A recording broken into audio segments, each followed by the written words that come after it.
8 years ago, my wife left me. She ran off with another man. That day changed everything on our ranch. I was 34, trying to keep everything going by myself. The ranch had been in my family for generations, and I knew the land well. Still, it felt so empty without her. One afternoon, I was in the old barn, fixing it up. It needed work. While I was busy, I noticed a loose floorboard. I pulled it up and found a diary. It was hers. I couldn't believe it. I opened it, and her shaky handwriting filled the pages. My heart dropped as I read. She wrote about our life, but then she mentioned a dark presence. That's when I started to doubt everything about her leaving. In the days after, odd things began to happen. The cattle got restless. They stared at nothing, their eyes wide with fear. I felt uneasy. I thought it was just me, but I couldn't shake it. At dusk, I heard whispers in the wind that made the hair on the back of my neck stand up. It was strange and yet familiar, like echoes of memories I should have known. I kept glancing toward the edges of the property. I thought I saw a figure lurking behind the trees. Each time, my heart raced. Was I imagining it? Or was my grief messing with my mind? I remembered the diary. I couldn't shake the feeling that she had brought something with her when she left. Something was watching me now. One night I stepped outside to clear my head. The air was heavy, and I felt as if something was pressing down on me. The wind picked up, carrying those whispers again. I tried to ignore it, but my legs felt weak. I took a slow breath. That's when I saw it. A shadow moving toward the barn. I blinked and it was gone. My heart raced again and I took a step back. The cold crept in, sending chills down my spine. I called out into the dark. "Hello?" My voice felt weak. Then I saw it again, a figure standing just at the edge of the light. Why did she leave? The voice was deep and cold. I turned back to see who spoke, but no one was there. Now, I live in fear that whatever cursed my wife is here with me. It's connected to this ranch. I feel trapped, haunted by the past. I can't shake the feeling that I'm never alone. The shadows creep around me. The whispers follow me in the night. I don't know how much longer I can take it. I think about leaving, but this ranch is all I have left. And whatever is out there, it knows me too. The next day, I decided to dive deeper into the diary. I had to understand what my wife was going through. Maybe, just maybe, it would help me make sense of everything. I found a quiet spot on the porch and opened to where I left off. The pages described her fear more vividly than I remembered. She wrote about seeing shadows at dusk, similar to what I'd seen. I flipped through the pages. Each entry weighed heavier than the last. There were mentions of strange noises, whispers, and how her dreams turned into nightmares. But then, just when I thought I could grasp her fear, the tone shifted. There were vague references to it watching her and a growing darkness. I felt the air leave my lungs. I couldn't shake off the feeling that this so-called darkness was real. I needed answers, so I decided to visit the town. I hadn't been there in years. Maybe someone else knew about the ranch, about what had lingered for so long. I pulled on my boots and headed out, pushing away the dread clawing at my chest. As I walked through the town, thoughts raced in my mind. I wanted to talk to Old Man Carter. He had been around forever. If anyone knew the history of my land, it was him. I found him sitting on a bench outside the general store, a weathered hat pulled low over his brow. "Hey, Carter," I said, trying to sound casual, "can I ask you something about the ranch?" His eyes narrowed and he looked up slowly. "What do you want to know, son?" I hesitated. My mind raced to the strange occurrences, my wife's diary, the shadow. Anything strange happen out there? Any stories? He shifted in his seat, a shadow crossing his face. "The land has its secrets," he said, his voice low. "You're not the first to feel the pull of something dark." My heart thudded in my chest. I leaned closer. "What do you mean?" He glanced around as if afraid of being overheard. "Years ago, there was a family. They vanished without a trace, just like your wife." I felt my stomach drop. "What happened?" Carter sighed. "Folks said they were drawn to the woods. The whispers took them, and they never came back. The air felt heavy around us. I couldn't breathe. The whispers I heard, the shadows creeping at night, it was all linked." "Is it still out there?" I asked, my voice barely a whisper. He nodded slowly, a grave expression on his face. "It waits, son. It watches. And the longer you're on that land, the more it connects to you." I stood up, shaken. The weight of his words settled like a stone in my gut. "Thank you, Carter." As I walked away, I felt a chill crawling up my spine. It was as if something was brushing against my back. I turned, and for a moment I thought I saw movement in the trees. My breath quickened. That's when I realized I wasn't alone. Back at the ranch, I rushed to the barn. I had to find more answers. The diary, the whispers, everything swirled in my mind. What had my wife uncovered? What had she brought back with her? Then, just as I reached the old barn door, I heard it again. A voice, clearer this time. "You shouldn't have come back." I froze, fear clawing at my insides. Before I could turn, darkness enveloped me, and everything went black. When I finally regained my senses, the darkness lifted just as suddenly as it had come. I blinked in confusion, staring at the interior of the barn. Wood beams loomed above me, casting long shadows. I was alone, or so I thought. Then I heard it again, that voice. "You shouldn't have come back." It hissed, closer now. I looked around, feeling the hairs on my neck stand on end. My heart raced as I took a step back toward the door. There had to be something, anything to explain this. "Show yourself," I shouted, urgency stomping out my fear. Silence followed, thick and oppressive. I could feel my pulse in my ears. Maybe it was just the wind playing tricks. Or maybe it was the echoes of my wife's terror returning to haunt me. But then, a sudden chill swept through the barn. The shadows twisted oddly, forming what looked like a figure standing at the far end. My breath caught. I squinted into the dim light. "Who are you?" I demanded, struggling to steady my shaking hands. The figure moved, gliding closer through the semi-darkness. I wanted to run, but my feet felt glued to the ground. It stopped just outside the reach of the faint sunlight peeking through the barn doors. "You're not supposed to be here," it croaked. And in that instant, I recognized the voice as my wife's. "Sarah?" I called, disbelieving. "Is that you?" I stepped forward, but the figure recoiled, melting into the shadows. Panic surged through me, and I followed deeper into the barn. "Where are you?" "What happened to you?" I pleaded, ignoring the reason in my head that begged me to turn back. I reached the corner where old tools lay rusting. That's when I spotted something near the base of a post, an object half buried in dirt. I knelt down, my hands trembling.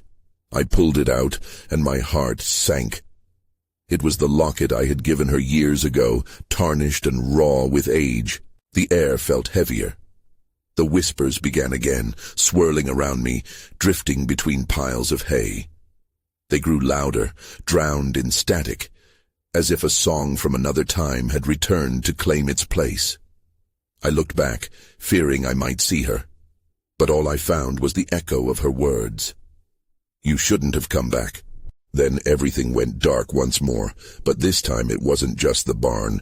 It was a complete void, swallowing every sense I had. It felt like falling, and with that, a surge of images blitzed through my mind. Sarah laughing, shadows darting through the trees, the faces of those who had vanished, and a gnawing dread that rose each time we set foot near the woods. I gasped, jolting awake, but this time I wasn't in the barn. I was outside, laying on the grass with the sky hazy above. I glanced around, realizing the sun was setting. Panic set in. How long had I been out? I shot to my feet, heart racing. Something was different now. Something was off. Then I heard it again, something sinister whispering from the tree line. The dread coiling in my stomach tightened. I stumbled back toward the house, terrified to look over my shoulder. My feet pounded the dirt path. I had to get away. The shadows were closing in, and whatever had taken my wife, whatever had haunted her, was still lurking, waiting for the right moment to strike. I sprinted towards the house, my breath quickening with every step. The whispers from the woods pressed in on me, and the branches swayed like skeletal fingers. I finally reached the porch, the familiar wooden boards creaking under my weight. I fumbled with the door, heart racing as I threw it open. Once inside, I slammed the door shut and leaned against it, listening. Silence, save for my ragged breaths. I should have felt relief, but the absence of sound felt wrong.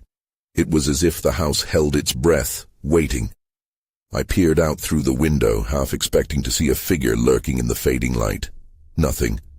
Just the vast darkness creeping in from the edges of the woods. My mind raced. What did Sarah know? Why had she been here?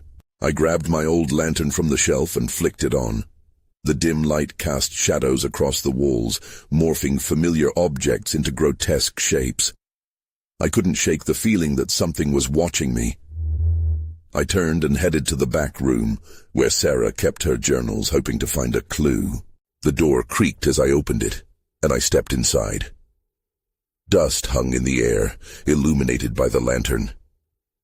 I searched through the clutter, flipping open her journals one by one. They were filled with her thoughts, dreams, and fears, inked memories that all led to one question. Where had she gone? As I scanned pages filled with looped handwriting, I stumbled across one entry that caught my eye. The date was just a week before she vanished. I leaned in. Her writing was rushed, panicked, as if she had known something was coming. I keep hearing their voices. They want me. I don't know where it's coming from, but I can't stay away. It's calling me. My heart pounded. Who were they? What had she found in these woods that had lured her? Just then, a flicker of movement caught my attention. I turned, my chest tightening. Something was outside. I peered through the window again, squinting at the darkness. Then I saw it, a figure standing at the edge of the woods, bathed in shadows. The unmistakable outline of a woman. "Sarah," I called out, desperation rising in my throat. She didn't respond. In fact, she seemed to sway slightly, as if caught in some unseen current.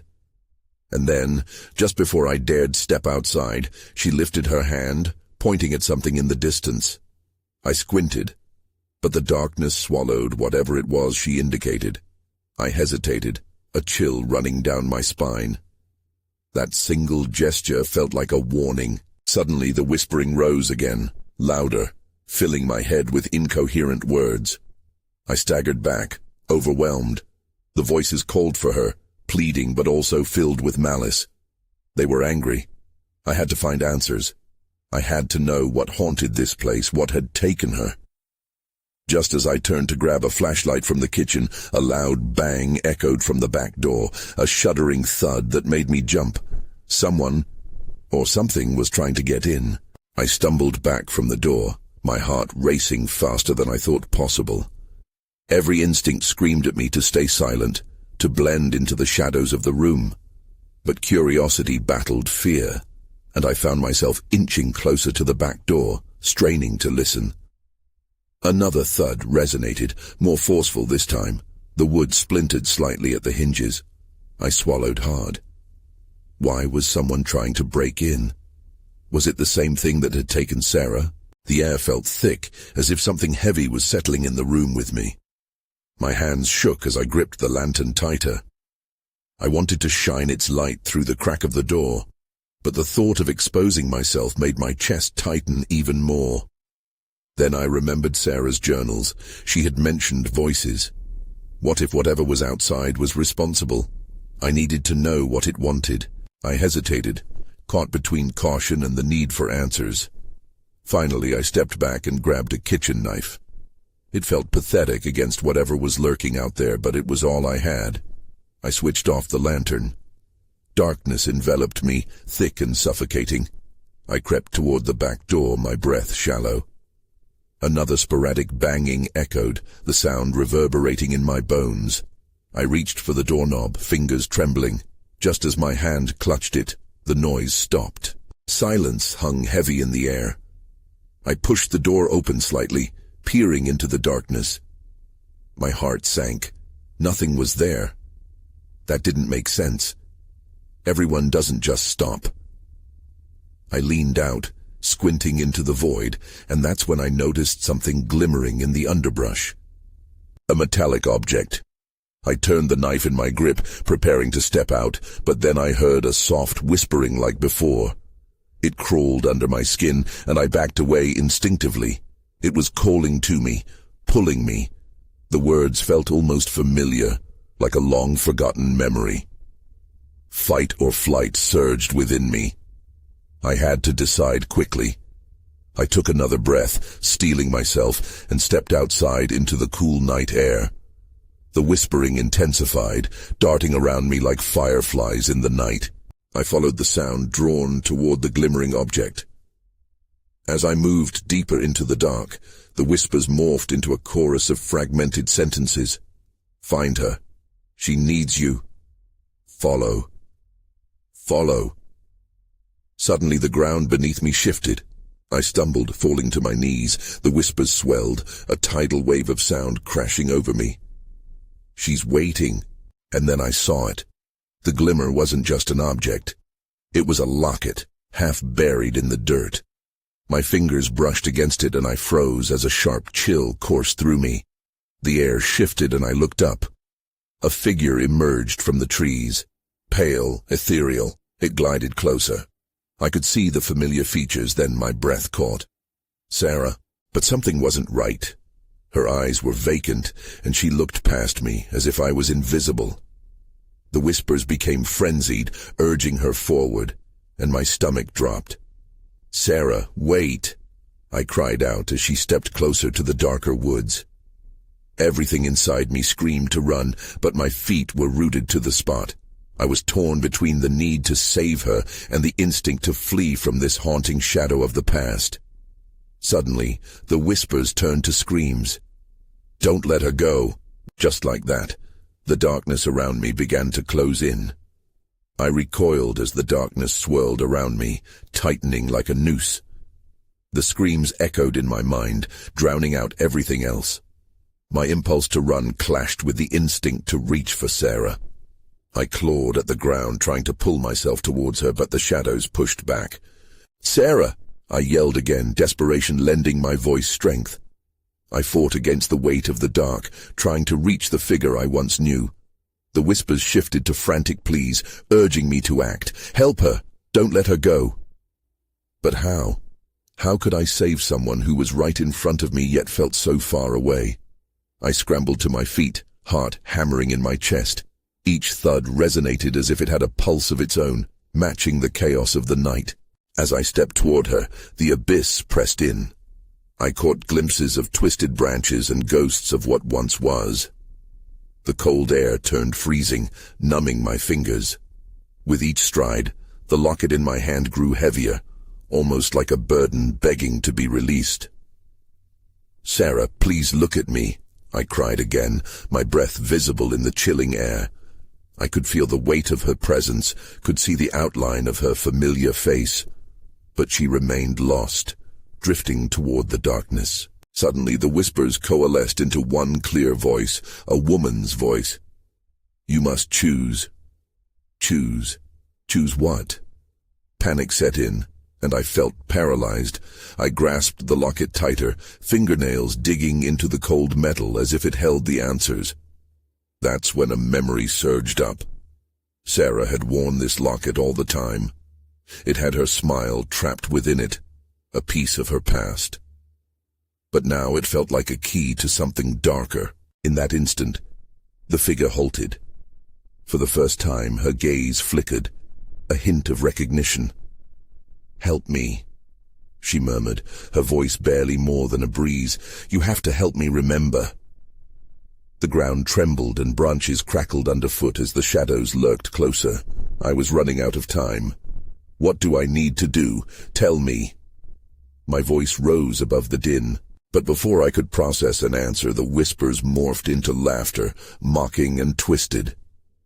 The figure vanished into the swirling darkness, leaving behind an empty space where her light once was. Panic gripped me, a wave of dread washing over as I spun around, searching for any trace of her. That's when I heard it, a snap of twigs behind me. I turned sharply. A sense of dread crept in, crawling through the back of my mind. Someone or something was lurking in the shadows watching me. My body tensed, and I tightened my grip on the knife. This wasn't just about Sarah anymore. I could feel eyes boring into my back, cold and unrelenting. "Show yourself," I shouted, but the voice came out smaller than I intended, swallowed by the dark. A figure stepped into the dim light, and my heart raced all over again. It wasn't Sarah. It stood too tall, too imposing, with a grin that pierced the night. "Looking for someone?" the figure taunted. The screams, the laughter, the darkness, it was all converging. I felt time stretching thin, each second slicing deeper into my resolve. I couldn't just stand there, not anymore. I had to move. I had to face whatever it was that awaited me in the dark. But just as I prepared to run, a voice echoed around me. "Don't let them take you. Find her first." And then everything faded into darkness once more. I felt the ground beneath me shift, like a plate tectonic in motion. One moment I stood in that forsaken clearing, heart pounding, and the next I was engulfed in blackness, thick as ink. It pressed against my skin, suffocating any semblance of hope I had clung to. I stumbled, disoriented, my thoughts racing. What just happened? I opened my mouth, a silent scream frozen in my throat. Then the cold seeped in, the kind that seeped down to the bone. Unraveled shadows formed around me, twisting and curling as if they had a life of their own. My instincts flared. I had to keep moving. "Sarah!" I called again, though the only response was an echo, my own voice fading into the void. Just when despair threatened to swallow me whole, a flicker of light broke through. It was weak, a mere candle flame in a storm. I focused on it, pushing through layers of darkness, fueled by the memory of her face. Maybe this was a path back to her. As I approached, the flicker transformed into an image, a memory. I saw Sarah laughing, that familiar glimmer in her eyes. My breath hitched at the sight, but in an instant it warped, twisted by time. Her laughter turned to cries. I saw her reach out, her hand stretching toward me, but her voice was lost. "Come back!" I shouted, lunging forward, but instead of touching her, I was thrust back into the shadows. The laughter morphed again, now malevolent. It echoed around me as if the darkness itself was taunting my desperation. I spun around, searching for any sign of what haunted me. "Show yourself." But there was only silence. I felt eyes on me, cold and judging. The shadows pressed closer, seemingly eager to devour me, to pull me under. Then, from the corner of my eye, I caught movement. Something. It was slender and serpentine, a slick trail weaving through the dark. I turned, instinctively raising the knife, though it felt more like a child's toy than a weapon against whatever had come for me. "Is this what you want?" it hissed, a voice smooth like oil. "To chase phantoms? You'll chase them all your life. Who are you?" I managed, my voice shaky, but deep down I knew this wasn't just another creature of the dark. It felt personal, taunting. The figure stepped into the dim light, and the sight made my stomach churn. It wore an expression I had seen before, a familiar face twisted into a mockery of emotion. "Sarah entrusted me with your secrets, my friend. Are you ready to learn the truth?" My heart sank. The shadows flickered with anticipation, and suddenly the essence of my fear transformed into rage. "Get away from me!" I shouted, my voice steadying. I plunged forward, recalling the warmth of Sarah's smile, the way she always believed in the light. As I surged toward the figure, the darkness around me tightened, pushing back against my determination. But I had to break free. I had to fight. Just as the shape reached out, tendrils swirling to ensnare me, I saw something glimmer on the ground. A glimpse of silver. My locket. In that fleeting moment, I realized the shadows weren't meant to consume me. They were a test. I had to reclaim what was lost, not just for me, but for Sarah. With a primal scream, I lunged for the glimmer, ready to face whatever truth awaited. As my fingers closed around the locket, a surge of warmth replaced the oppressive cold. The familiar weight of the silver metal felt like a lifeline. In the instant I touched it, the shadows recoiled, their grasp weakening as if they feared what I held. I held it tight against my chest, feeling a whisper of hope. "Do you think that gives you power?" The figure slithered closer, its face still contorted with that mocking grin. "You're mistaken, little one." But something shifted inside me. I couldn't lose myself in doubt now. I'd faced fear before, and I would do it again. I had to protect Sarah. I had to find her. "Your hold on me is weak," I declared, finding my voice steady. "I know who I am, and I know what I want. I'm not afraid of you." Laughter bounced off the dark walls of my mind, bouncing around like a trapped bird. It mocked me, but beneath the surface was something more, a tremor of uncertainty. I could feel it. I wasn't alone. "I won't let you keep me," I said, taking a step backward, drawing strength from my memories. The way Sarah's laughter used to fill my days, the way her eyes lit up when she shared her dreams. "You think memories will save you?" The entity's voice dripped with sarcasm. "They are nothing but echoes in this darkness." The shadows surged again, fierce and sharp, but I held my ground. "I can turn echoes into screams." I thrust the locket toward the figure, filled with the intent to break this hold. The reflection caught the faintest sliver of light, but it was enough to fracture the dark. As I did, the shadows writhed, shrieking in agony. But another sound followed, soft, familiar. It was a voice that called my name. "Help me." "Sarah." Before I could process the reality of what I was hearing, the ground shifted beneath me again. The darkness receded, and the shadows screamed as they lost their grip. I could see a faint outline of a door, a gateway flickering into existence. "Don't!"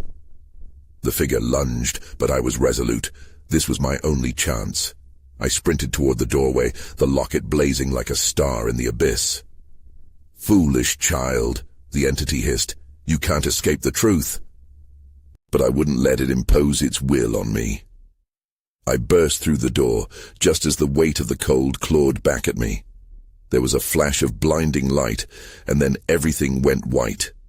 I gasped, collapsing to the ground. My breaths were ragged as clarity returned. I was in a hallway, dimly lit, lined with photographs. The first one was of Sarah, her smile bright. I reached out, fingers trembling. That's when I saw it. A picture on the far wall, the two of us side by side, but it felt wrong. In the background, shadows twisted longer than they should have, and a man stood at the edge, his face obscured. I felt cold dread settle in my stomach. This was not the end. This was just the beginning. "Where are you, Sarah?" I whispered, scanning the photographs, searching for answers. But every picture held secrets, and I didn't know which would lead me to her. The hallway seemed to stretch endlessly ahead. Each step forward felt heavier. I had to find the truth, but at what cost? A cold gust swept through, making the lights flicker. And then I heard it again, clearer this time. "Help me." I turned, heart racing. The shadows were gathering again, creeping closer. Before I could think, I took off down the hallway, determined to find her. But I could feel them closing in. Time was running out. I ran past the photographs, their faces a blur. The shadows were close, skimming my heels, whispering taunts. I couldn't let them catch me. Each picture I passed seemed to come alive, voices blending together, murmuring secrets I didn't want to hear. "Help me!" The cry echoed again, more desperate now. "Sarah, hold on!" I shouted, pushing myself harder. The hallway twisted and turned as if intent on leading me astray. My heart thudded in my chest, pounding against my ribs. I spotted a door at the end of the hall. Light spilled from underneath it, a beacon of hope. This has to be it, I thought. With purpose, I charged toward it, ready to throw it open, but a sudden chill gripped me. The shadows surged, thicker now, turning the air heavy and suffocating. "No!" I gasped, skidding to a stop. The laughter returned, mocking and low, filling the space with dread. "You'll never reach her." I was losing time. I couldn't let fear paralyze me. Instead, I focused on the locket in my hand, now hot against my skin. "You're wrong," I shouted into the darkness. "I will reach her." Gathering my strength, I lunged forward. I could feel the shadows clawing at my back, dragging at me, trying to pull me into the depths. I felt their cold fingers brush my neck, but I wouldn't let them win. With a desperate swing, I pushed through the door, bursting into a bright room filled with a strange warmth. Confusion washed over me as I took in my surroundings. I was standing in a cozy living room, bright with sunlight streaming through wide windows, illuminating the worn furniture and soft, colorful rugs. But something was off. There was a familiar scent hanging in the air, the same scent that used to surround Sarah. I turned towards the sound of soft sobbing. "Sarah?" The room went silent. My heart raced as I spotted her sitting on the couch, her head in her hands. I rushed forward but then froze. She looked different, haunted. Unease gripped my stomach. This was her, yet she seemed so distant, so lost. "Please," I pleaded, my voice strained. "What happened? Where are you?" She slowly lifted her head and my breath caught. Tears streaked her cheeks, but it was her gaze that terrified me. It was shadowed and vacant. "You shouldn't have come here," she whispered, her voice shaking. But before she could explain, the room darkened. The shadows poured in like smoke, swirling around us, suffocating the light. "No," I shouted, stepping closer to her. "We can fight them together." But the shadows lashed out, separating us. Sarah's eyes widened in fear, and I felt an icy grip tighten around my heart. "Help me!" she cried again, but the darkness swallowed her words. I lunged toward her, feeling the pull of the shadows wrap around my legs, threatening to pull me down. "No!" I screamed, but the shadows were relentless. With a last, desperate push, I reached for the locket, holding it up. "You can't have us," I yelled, and in that moment, the entire room lit up. The shadows shrieked, a cacophony of rage and hunger, but just as quickly the light began to fade. Sarah's form flickered, and I realized I was losing her. "I will find you," I promised as the darkness closed in around me. In that split second, I saw her face. Fear, and behind it, a flicker of hope.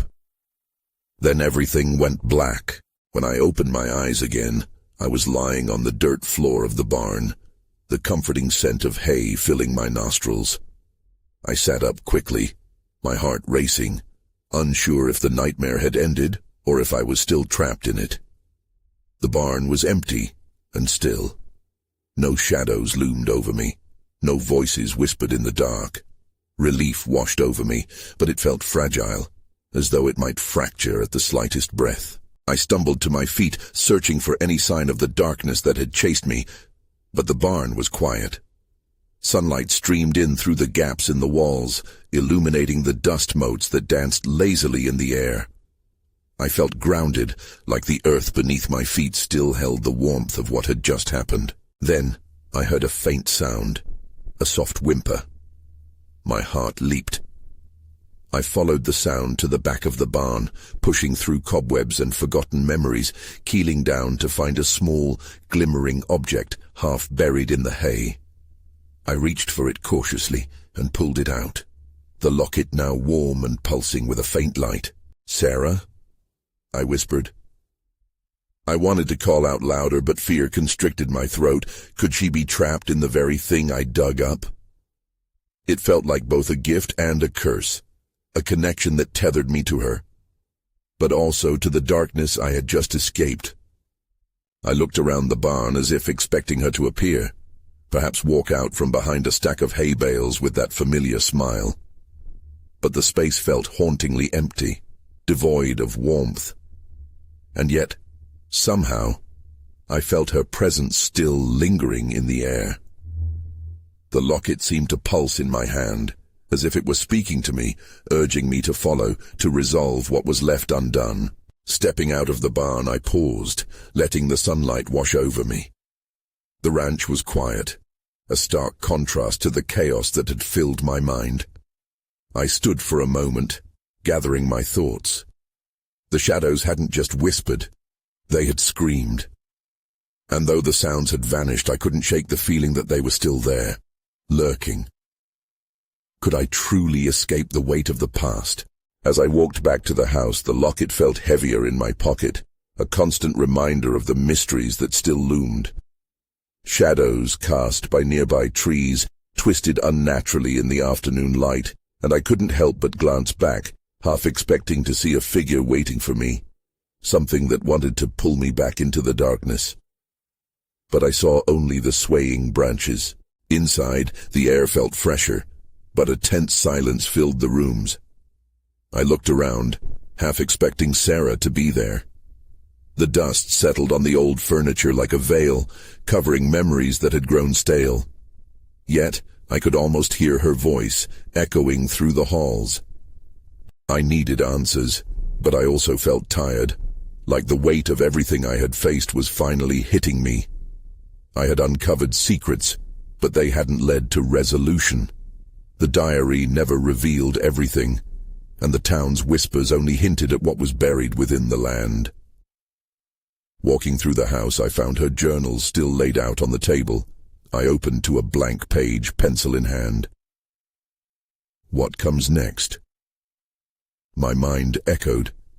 I hesitated. I wanted to write to her, to track the fading echoes, to dig deeper into the light and darkness that now defined my life. But every time I tried to pen a word, I felt a knot tighten in my chest, reminding me of the shadows that had come for her. In the distance, the wind began to pick up, rustling the trees. I stepped outside to face the breath of the ranch, open and free, but beneath that freedom still remained an unease, a nagging feeling that I still had battles to fight. Despite the daylight, I could still feel the pull of dusk and the whispers. As twilight crept over the horizon, the colors faded, blending into shades of orange and purple. The ranch felt alive, yet it held secrets beneath its surface, waiting for the right moment to reveal themselves.